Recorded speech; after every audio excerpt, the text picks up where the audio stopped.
Fernanda? Nosotros nos escuchamos bien la voz. Sí. Vamos a ver si... Vale. Y parece, ya estoy empezando a hacer la transmisión por Facebook. Ya nada más que abra aquí. Nuevo Facebook. Perfecto. Bueno, pues después de la declaratoria de emergencia sanitaria por causa de fuerza mayor debido a la pandemia de COVID-19, la Secretaría de Salud publicó el acuerdo que ordenó, entre otras cosas, el cierre inmediato obligatorio de empresas con actividades no esenciales del 1 de abril al 30 de mayo. Esto dejó sin dinero a los negocios. En este contexto, los arrendadores exigen el pago íntegro de las rentas devengadas y los arrendatarios dicen que es imposible pagarlas, argumentando la falta de liquidez ante el cierre de los negocios. Sean todos bienvenidos al foro virtual Debo pagar la renta en cuarentena, organizado por Mural de Grupo Reforma. Hoy nos acompañan Víctor Manuel Peña Briceño y Marco Antonio Peña Barba, expertos en Derecho en la empresa, quienes responderán a las preguntas de la audiencia. Bienvenidos y gracias por acompañarnos. Muchas gracias, Fernanda. Gracias, Fernanda, por la invitación. Saludo a todos. Muchas gracias. Pues bueno, vamos a comenzar entonces con la primera pregunta. Debido a esta emergencia sanitaria que comentábamos, los negocios esenciales tuvieron que parar operaciones en mayo y abril. ¿Se debe de pagar la renta en esos meses? ¿Y en qué casos puede negociarse un pago reducido y bajo qué condiciones debe hacerse? Y mira, Fernanda, muy buena pregunta. El Código Civil del Estado de Jalisco es el que regula los arrendamientos de inmuebles aquí en el Estado y establece muy claramente que cuando hay la imposibilidad de seguir ocupando el inmueble por una causa de fuerza mayor, como bien has dicho tú, que es el caso de la pandemia, y la orden de cerrar los negocios y permanecer en casa, que ha impedido el funcionamiento de los negocios y en consecuencia la disposición y el uso de los inmuebles. La pregunta concreta es, ¿se debe pagar la renta por estos meses? El Código Civil de Jalisco, a diferencia del Código Civil Federal, no dice nada si debes pagar o no. Por tanto, en la teoría jurídica debes pagar. Pero fíjense que es el dato más importante.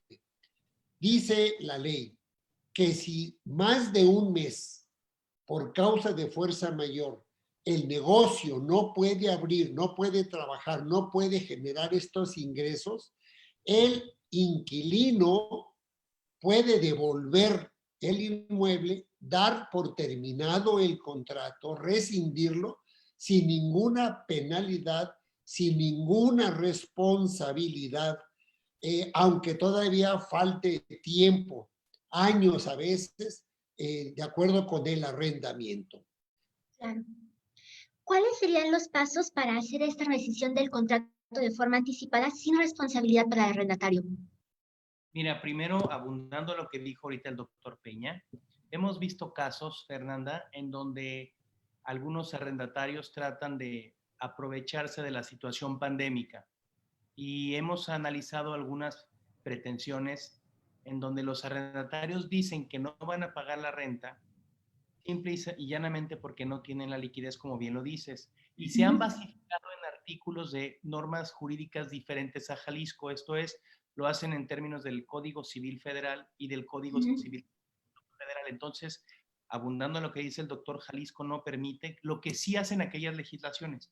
Allá se establece que cuando se impide el uso o goce del bien, se tiene oportunidad de no pagar, cuando incluso hasta 2 meses continúa el caso fortuito o fuerza mayor.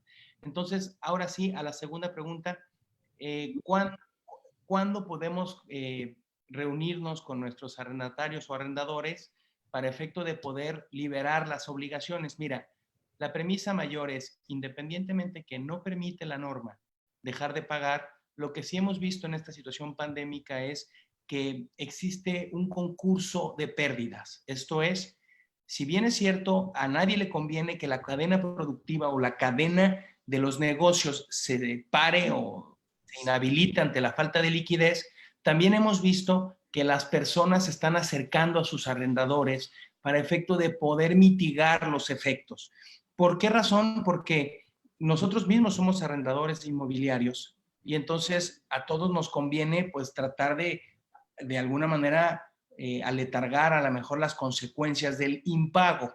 Entonces, sí hay que acercarse al arrendador y hay que intentar hacer un pacto a efecto de poder llegar a la mitigación de las consecuencias del impago.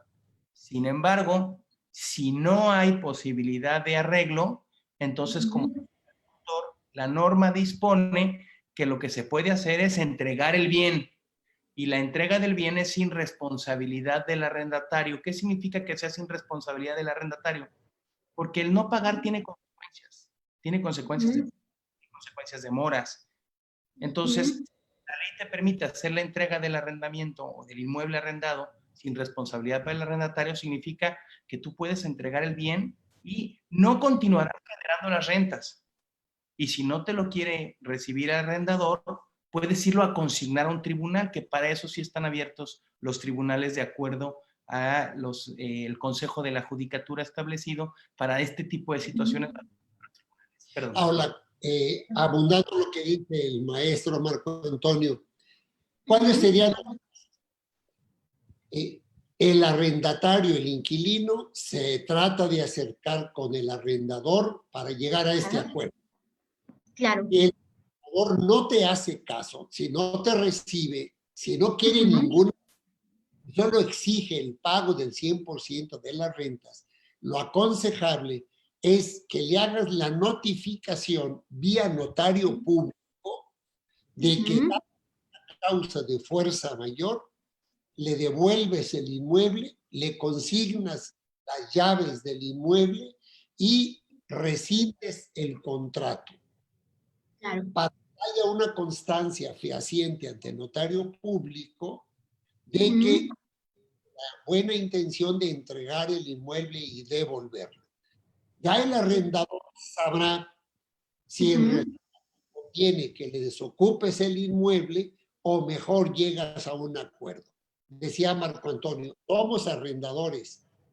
Nosotros lo que hemos hecho con nuestros inquilinos es rebajarles la renta o hasta los negocios que no han podido abrir, condonarles las rentas de marzo y abril o de abril y porque sabemos que son buenos inquilinos y que bueno, ya los vamos a reponer. Por supuesto. ¿Cuál sería el proceso recomendable en caso de querer buscar un convenio? Tanto desde la parte de convencer al arrendador como desde la parte legal, ¿no? Para, digamos, formalizarlo. Y el proceso es este que te acabamos de comentar, una notificación ante notario público, no ante corredor público. Muchas personas, el corredor público tiene fe pública para este tipo de actos, pero este es un acto civil, no es un acto de comercio.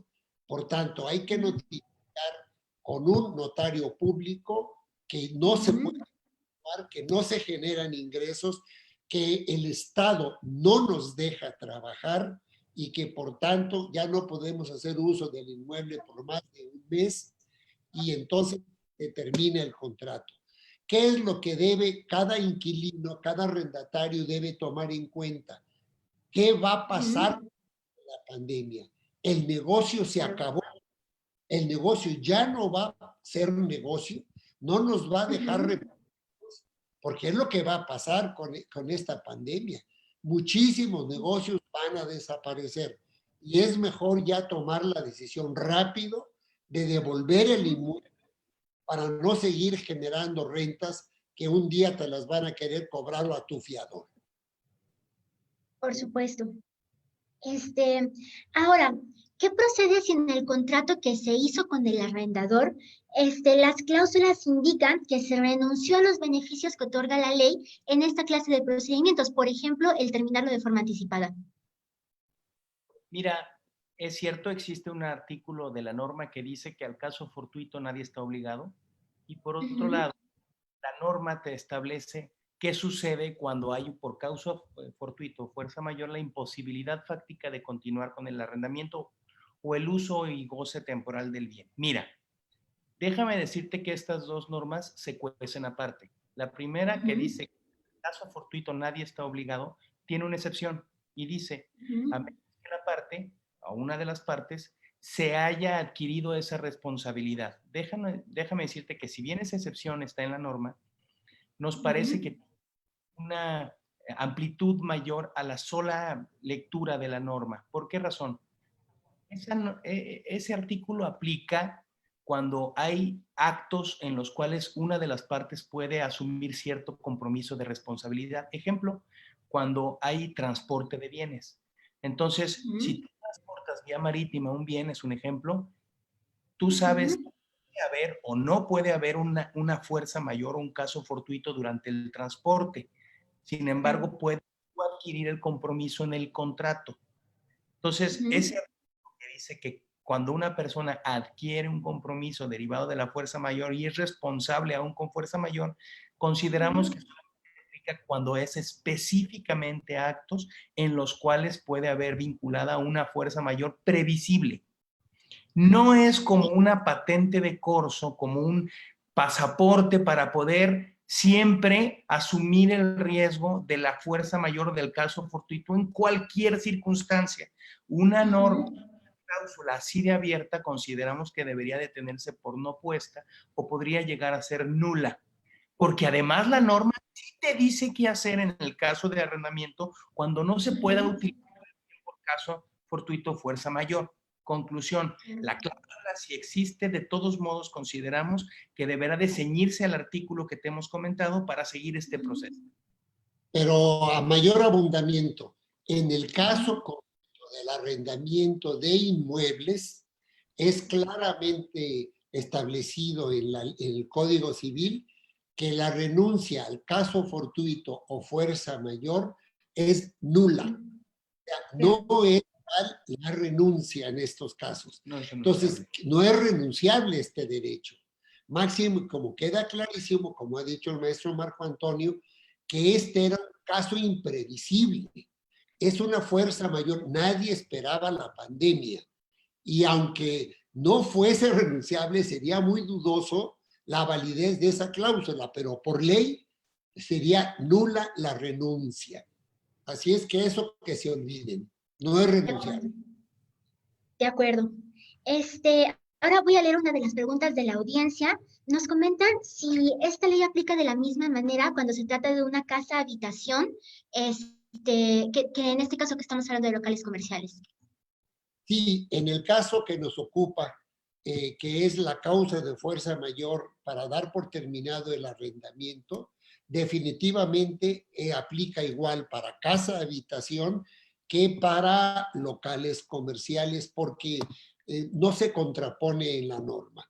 Nada más que hay una situación importante. La pandemia no evitó que ocuparas tu casa habitación. ¿Cuál sería el como para decir que se da por terminado el arrendamiento? A lo mejor puede, señor arrendador, no puedo pagar la renta porque me quedé sin trabajo, soy mesero, no hay, mi restaurante está cerrado, no tengo de dónde tener ingresos, por tanto no estoy obligado a lo imposible, le devuelvo el inmueble, se lo entrego para pagar las rentas, pero la ley ahí no te protege igual que un local comercial de que por ley lo das por terminado sin consecuencia, porque aquí sí sigues ocupando el inmueble si es casa habitación, no es el caso de un local comercial, ¿de acuerdo? Por supuesto. En todas las actividades que son decretadas esenciales, si alguien decide abrir por motu propio sin alguna justificación que determine que no puede abrir, pues entonces no habría razón de por qué impedir la continuidad del arrendamiento. Sí, hay negocios que de alguna manera han seguido operando porque se consideraron esenciales. Y aún así, los inquilinos dicen, oye, no puedo pagar por la situación económica, por la devaluación, por la subida del precio del petróleo, la caída del precio del petróleo, la devaluación del peso frente al dólar. Esos no son argumentos. No hay una justificación real. Si ya tu negocio no es negocio, no tienes dinero para pagar, entonces acude al beneficio del concurso mercantil de acreedores para efecto ¿no? De que a todos tus acreedores los citas y entonces sí llegas a un acuerdo porque tu negocio ya no fue negocio. Es otra situación diferente. Sí, por supuesto. Tenemos otras preguntas de la audiencia, las voy a leer también.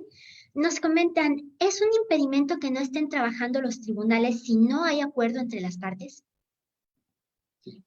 No, para nada. Ahorita, como decía el doctor, respecto de la fórmula para hacer la entrega de si eres el arrendatario y tu arrendador no te permite hacer la entrega del inmueble, como dice la norma, entonces tú puedes ir a un tribunal y para esos efectos sí está abierto. La guardia que dejó el Consejo de la Judicatura del Estado contempla la posibilidad de hacer consignaciones. Una de ellas es la consignación inmobiliaria, por ejemplo, puedes hacer la consignación de rentas o puedes hacer la consignación incluso de las llaves del local o del inmueble. Entonces, para esos efectos sí está abierto el tribunal. Distinto es para el arrendador. Si un arrendador pretende ahorita demandar la desocupación, para eso sí estaría cerrado el tribunal y tendría que esperar hasta que abriera para poder presentar su demanda. De acuerdo. Entonces, solamente de parte de la persona que está rentando se puede solicitar la terminación anticipada, no al revés. Así es, definitivo. Me preguntan también, ¿qué costos generaría oficializar el trato con mi rentero? Bueno, aquí son los honorarios del notario. Un notario, por ir a notificar a un domicilio, normalmente te cobraría entre 3 y 5 mil pesos. Es lo que ir personalmente a un domicilio y levantar una certificación. Ese sería tu costo. Por supuesto. Otra pregunta que nos hace la audiencia también es, en el caso de las casas habitación, si se quisiera llegar a un convenio para disminuir el pago de la renta, ¿qué es lo que se tendría que hacer? Si quieren, mira, en este caso, a diferencia de lo que planteábamos cuando son locales comerciales, cuyo giro no es esencial, acá en el arrendamiento de inmuebles para casa habitación no hay ningún pretexto para disminuir el monto de la renta, porque la norma te permite llevar a cabo la entrega del inmueble cuando te es imposible por la causa de fuerza mayor continuar ocupando el bien, pero la casa habitación es al revés, no solamente la ocupas, sino estás obligado a estar confinado en el inmueble. Mayor ocupación no podría haber. Entonces, tendría que ser algo de buena voluntad. La norma no contempla esta posibilidad de casa habitación. Ahora, hay algo importante, qué buena pregunta de quien haya hecho eso, porque hay rentas de casas habitación de casi 100,000 pesos. Entonces, ¿qué sucede si el inquilino, el arrendatario, se ha quedado sin negocio por la pandemia o se ha quedado sin su buen empleo por la pandemia? Esto traería como consecuencia que se haga valer algo que se llama la teoría de la imprevisión. Cuando tú de buena fe celebraste el contrato, tenías posibilidades de pagar la renta, pero por una causa sobrevenida que no fue imputable a ti, por algo fuera de ti, como es la pandemia, te quedaste sin negocio, o te quedaste sin ingresos.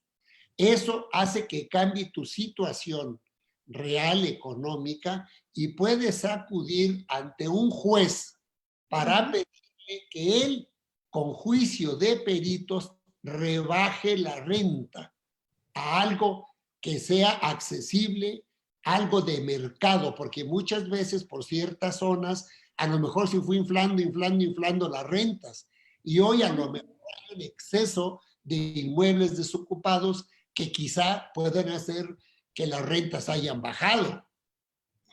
Sabemos lo que va a pasar con la pandemia, pero entonces aquí, para quien esté en esa situación en casa, habitación, sí sería factible demandar a tu arrendador para que un juez fije una renta accesible, tomando en consideración que ha venido situación sobrevenida no imputable a ti como arrendatario. Esto se llama la teoría de la imprevisión, que en un latinazgo sería la rebus sic stantibus. Por supuesto. Un inquilino puede recurrir a esta teoría de la previsión si no está en cumplimiento de sus obligaciones. Pues consideramos que no, porque algo importante es, salvo que no esté, que sea un comerciante, persona física comerciante, registrado como comerciante. En su casa no ha pagado la renta, va atrasado, él podría acudir a un juicio de concurso, concursal, juicio mercantil concursal, para que ahí, en ese procedimiento concursal, el conciliador le pida al juez que tome en consideración que las rentas ya no es posible pagarlas, que si hay voluntad de pagar, que las rentas atrasadas, el arrendador vaya a formarse junto con otros acreedores. Es un procedimiento un poco más complicado, pero si el inquilino es un comerciante, solo bajo esta instancia sería posible. Por supuesto. Ahora, también me preguntan si se llegó a un convenio de buena fe con los inquilinos, esto al parecer de alguien que está teniendo rentas, ¿es necesario también formalizarlo ante un notario para evitar que ese convenio se rompa? Otra vez, se celebró un convenio con el inquilino ante notario. No, se celebró de buena fe el convenio, también es necesario formalizarlo ante un notario para evitar que haya un incumplimiento. No, la formalización ante notario únicamente te da la seguridad de que sí ha sido firmado por las partes, pero ante un incumplimiento no te va a servir tanto porque tienes que ir ante un juez para pedir que el juez ejecute lo que has pactado. De acuerdo. Pues bueno, creo que ya no tenemos preguntas de la audiencia, ya nos estamos acercando al final de la conferencia. No sé si quisieran agregar alguna conclusión, a lo mejor algún consejo para nuestros escuchas, en caso de que quieran negociar una renta. Sí, nosotros nos hemos dado cuenta que al ser esta una pandemia global, estamos inmersos todos los mexicanos y por supuesto todos los del mundo, ¿no? Los tribunales no están ajenos a esto, lo que significa que la buena fe en esta problemática de arrendamientos va hoy por hoy más que nunca ser un elemento que los jueces van a sentir, van a tener mucha sensibilidad. Por lo tanto, ahora en los procedimientos, lo que se va a analizar por parte de un juez es quién se quiere aprovechar y quién verdaderamente se encuentra ante una situación problemática que precisa la intervención judicial. Entonces, el consejo para nosotros al día de cuando alguien nos pregunta es, muestra tu buena fe. Es decir, a ver, si estás en una condición tú en donde sí puedes abrir porque tu giro lo permite, abre. Vamos, no te trates de aprovechar y paga tu renta completa. Si estás ganando igual como las tiendas de conveniencia que nos han pedido aprobación sobre sus estrategias de reducir los montos de los arrendamientos, les decimos, oye, pues es que tú estás trabajando normal. Y dice, sí, pero es que las personas pueden ganar menos. No, es que la buena fe es bien importante. Un tribunal lo va a sentir.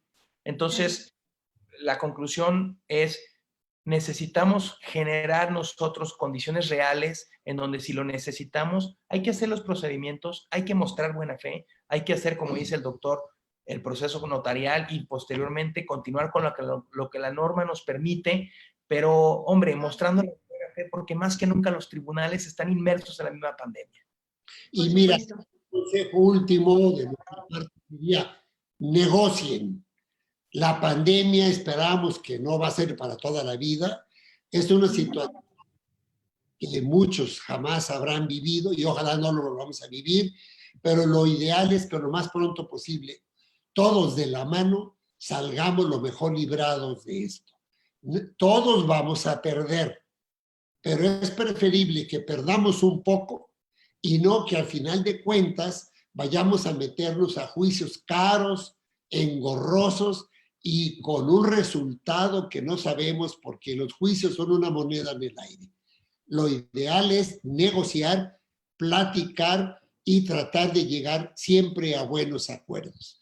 En principio, esto se va a reactivar a partir del 1 de junio. Entonces, estábamos hoy en la mañana en una webinar internacional con abogados de todo el mundo y la verdad, nos iría bien a México si abren el 1 de junio. Claro. Y bueno, antes ya estábamos en las conclusiones, pero nos llega una última pregunta que nos pide si la pueden contestar, por favor. Nos dicen, ¿qué pasa si el arrendador no tiene su registro ante el SAT? Esa pregunta es importante para el arrendador, porque eso quiere decir que no está pagando impuestos. Claro. Del dinero que está pagando. Ha habido un cambio importante en la ley que establece que un arrendador que no está registrado en el SAT y no expide facturas con todos los requisitos, ¿no? Legales, no va a poder cobrar rentas ante un juzgado. Claro. Y las rentas que ahorita reciba, si es que no hay problema, que tengan que llegar a un juzgado, esas rentas que recibe, si es efectivo y lo mete a tarjetas de crédito o lo mete a su chequera, le va a causar un problema fiscal que es evasión fiscal.